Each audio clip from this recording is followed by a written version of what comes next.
discovered hidden details and jokes in the show over 12 years after it ended? That's me. That's me with Avatar: The Last Airbender, because a lot of people have clearly worked very hard on this show, and I am here to expose their underappreciated efforts. Anyway, no long introduction this time. If you missed my video on Avatar Book 1, go watch it to hear my thoughts on whether it handles its cultural inspirations in a respectful way. Or short summary here. These videos aren't meant to be an authoritative guide, but a fun scavenger hunt from the perspective of one single Chinese person. Which way the gang goes through a bunch of effort to try and prove Kyoshi's innocence, only for Kyoshi to pop up spiritually in the end like, yeah, I did it. I did it because he was a tyrant. It doesn't even matter that it was an accident. I'd do it again. On purpose. In the flashback, Qin the Conqueror is wearing a Tongtian Guan, a type of hat that emperors actually wore more often than the beaded headdresses that they're usually depicted with. But modern C-dramas don't show emperors with it very often, because it's so associated with famous officials like Zhuge Liang of the Three Kingdoms fame. The flashback reveals that then it's episode 6, The Blind Bandit. Oh, I know you guys were waiting for this one. The flyer that gets handed to the gang says Master Yu's Earthbending Academy, best in the country, guaranteed mastery. Then the back says, with this flyer, your first lesson is free. All you need to do is buy a high quality uniform. So it's not free then. Never trust discounts. The plaque above the academy just says Master Yu's Earthbending Academy, though if this were actually set in ancient East Asia, the characters would go from right to left instead. The DVD commentary says this academy is a parody of those shady martial arts schools that care more about making money than teaching you actual stuff. And you can tell by the way Master Yu tries to sell his students belt promotions. Those belt ranks are so shady. I say as a red belt in Taekwondo.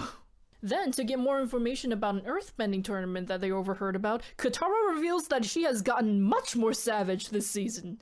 You can really see her get comfortable with her waterbending across the episodes. It's great. So, Earth Rumble 6 is clearly a parody of wrestling. I mean, the boulder. Avatar extras say that they actually tried to get The Rock to voice him, but The Rock was too busy being The Rock, so they got The Rock's friend Mike Foley to voice him instead. Fire Nation Man is a parody of how some heel wrestlers used to pretend to be Soviet Russian. He even speaks in a Russian accent. During the intermissions, the sign-holding lady is wearing a qipao, a type of dress that was popularized in 1920s Shanghai, intentionally meant to be sexy and bold after centuries of conservative women's clothing. I love that this show was so dedicated to the Asian aesthetic that they even knew to choose the sexiest traditional clothing for sign-holding ladies. After a bunch of fights, Toph shows up at last. She easily defeats the Rock, the boulder, but gets caught off guard by Aang's airbending and leaves in a fury. The gang goes back to the Earthbending Academy to find more information on her, and so comes the iconic moment. Water Tribe. The gang finds Toph's family because Aang saw a flying boar in his swamp vision. This emblem foreshadows how Toph eventually becomes a cop. Here you can see Toph's fancy Ruching more clearly. Her high bun is also super Tang Dynasty. They were all about big hair, but her mom's hair is even more Tang Dynasty. It mimics the shape of a peony, which was a super popular flower in that era. Also, the musical theme of the Beifong family is the Chinese folk song The Jasmine Flower. You can hear it playing whenever the Beifongs come up in the plot. Here, Toph's dad is drinking from a gaiwan, a lidded cup that was invented during the Ming Dynasty for more refined control during tea brewing. The large opening lets you see the leaves as they brew, and the cup is glazed so it doesn't absorb flavors, and you can use the cup to brew multiple types of tea without the flavors cross-contaminating each other. Later in the night, Toph chills out and makes amends with Aang, but then they get kidnapped. The ransom note says, if you want to see your daughter alive again in this life, bring 500 gold bars to the arena. Signed, large chunk of rock, the boulder, and Xingfu. At the arena, Toph finally reveals her true earthbending powers to her parents.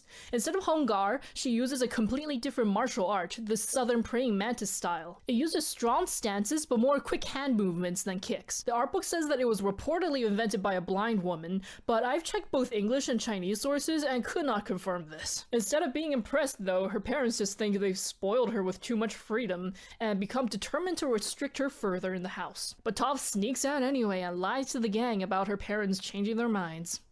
Classic Toph. The gold pieces that Toph's parents offer Xingfu and Master Yu are in the shape of yuanbao, another iconic form of Chinese currency. They were made of gold or silver, and their value was determined by weight and purity. Now, episode 7, Zuko Alone. This episode is Avatar's take on a western.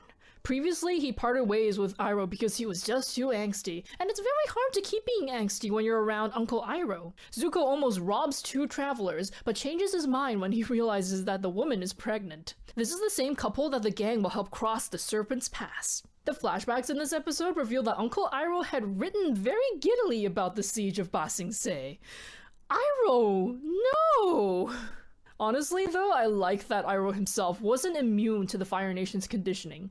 It's clear here that he's always had his fun personality, and the part where he pretended to slay the last 2 dragons to keep them safe presumably happened before the siege, so he's always had a noble side to him. But still, he invaded the Earth Kingdom willingly and eagerly. He didn't conceptualize the full scope of the horror he was bringing down until his own son died in battle.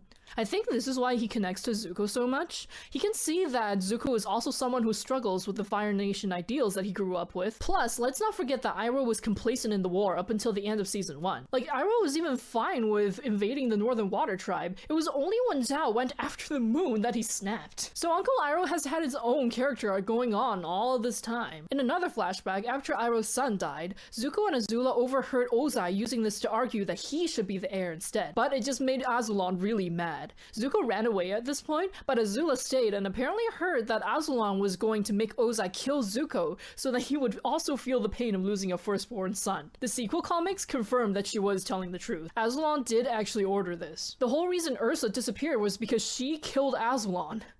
She was raised as a master herbalist and knew how to make a colorless, odorless, and untraceable poison to kill someone, but Ozai made her leave the palace after assassinating Azulon so that she would never get the chance to use the poison on him. As for what happened to her after that, it's complicated, go read the comics. During Azulon's funeral, the royal family can be seen wearing white, which is the color of mourning in many Asian cultures. Then episode 8, The Chase. I like that Katara and Toph are having a personality clash, and you can kind of see both sides. It was a little disingenuous for Katara to go up to Toph apologizing, only to be mad when Toph didn't apologize back. Though it is also true that Toph could have done the courtesy of helping out. It is so funny to me that the gang is losing it out of exhaustion, but Azula and her posse, who have presumably also been awake this entire chase, are totally fine. They are ready. They are high off the excitement of pursuit. The gang is so frazzled that even Aang blows up when Toph suggests that Appa's shedding is what's leading Azula to them. I'm with Sokka on this. They were jerks to Toph. Aang fakes a trail of Appa's fur to lead Azula away, while Toph runs into Uncle Iroh, who's been giving Zuko space, but secretly following him to make sure that he's okay. Aww. Finally, the entire gang plus Zuko and Iroh converge in a small abandoned town and corner Azula. Avatar extras say that the town was a mining town named Tuzin and abandoned because there were no more minerals to mine. A little detail here that I'm not sure all of you noticed, the reason that Iroh got hit with Azula's lightning is because he was distracted and surprised to see Toph among the gang. Azula clocked. This type of gate is called a paifang, an iconic gate structure in Chinese architecture for whatever symbolic gates are needed. Aang and Katara parting the water here is obviously a Moses reference. My tolerance for historical accuracy is directly proportional to how much I enjoy a certain piece of media. Therefore, I don't care that Mulan 2 is a cartoon kids movie. I'm about to tear it apart with the full force of my historical and cultural nitpicking. This Disney-forsaken movie starts with George Takei praising Mushu for helping save China's lights up top. I'm not even gonna dwell on it. You know it's not historically accurate. I will admit, though, this airbrush drawing opening sequence is pretty. It's more well done than the first movie, actually. The theme that they tried for in this movie is yin and yang, how opposites work together. Whether this theme was executed properly is a whole other story. A really terribly written story. Less than dirt in the palace. And of course, she knew the power of information. Whenever anything happened in the harem, whenever any exclusive videos of my cats. Few extra months of life. Remember, kids, snitches end in ditches. In the 12th month, was it him? You ever read something someone wrote like 800 years ago and realize that humans haven't fundamentally changed that much since ancient times? Never have I felt this more than when I read a bunch of cat-inspired poems by Lu You, a poet from the Song dynasty. Lu You is typically known in China for his patriotic poems, cause when he was a terrible emperor. Anyway, the remainders of the Song dynasty then had to flee south and became known as the Southern Song dynasty, losing the northern half of China to the Jing. Because of this, Lu You grew up dreaming of getting vengeance against the Jing and reclaiming the lost territories of his homeland. Unfortunately, the Song court didn't have the same ambitions. They were corrupt and lethargic, basically fine with holding up, has had enough of these rats in his study munching up his prized collection of books. So he decides to get a cat. In those times, getting a cat from someone was almost like getting a concubine. You had to offer a bridal price in exchange, so Lu You traded a bag of salt for a kitty. And then he wrote a poem about it. Amazing! Not only does the kitty take care of the rat problem within days, Lu You now has some company in the house while everyone else in his family, by which he probably means his sons, are out in the army fighting The rat's nest, as valiant as the soldiers, slaying enemies on the battlefield. I cannot give it much fish to eat, but it does not mind, nor does it waste time catching butterflies among the flowers. Having a cat clearly becomes a fixture in Lu You's life, because years later, he writes about getting another cat and naming it Snowy. So it probably had white fur?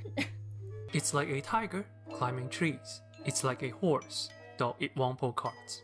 All it does is vanquishing the rat's nest with no mind for fish as meals. Every so often, it gets drunk off catnip. Every night, it warms my rug. It must have been my servant boy in a past life, reincarnated here to keep me company in my old age. Aww. But what's really interesting is that this poem suggests that way back in the Song Dynasty, people already knew about catnip. I do know that Song Dynasty markets would sell dedicated cat food, which was like little fish and eels. Maybe they sold You want one, Timujin? Oh my god! You want one? No. These are definitely snacks to share while your cats are watching you. Don't actually give these to your cats. Poem for Pink Nose. Night after night, you used to massacre rats, guarding the grain store so ferociously. So why do you now act like you live within palace walls, eating fish every day, and sleeping on my supple cushions? So I'm thinking that it might be a tabby? Poem for my cat, too. I traded a bag of salt for a cat. I constantly watch it playing by my chair. Ever so often, it gets drunk off catnip. Every night, it hogs my rug. Though since it has ousted a nest of mice, how could I not give it a feast of fish?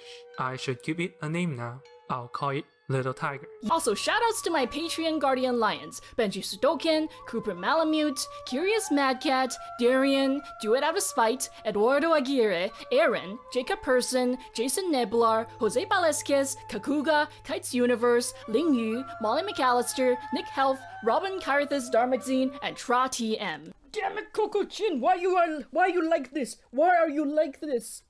Why must you harass me if I don't lock you out of the room when I'm recording? Why must you harass me?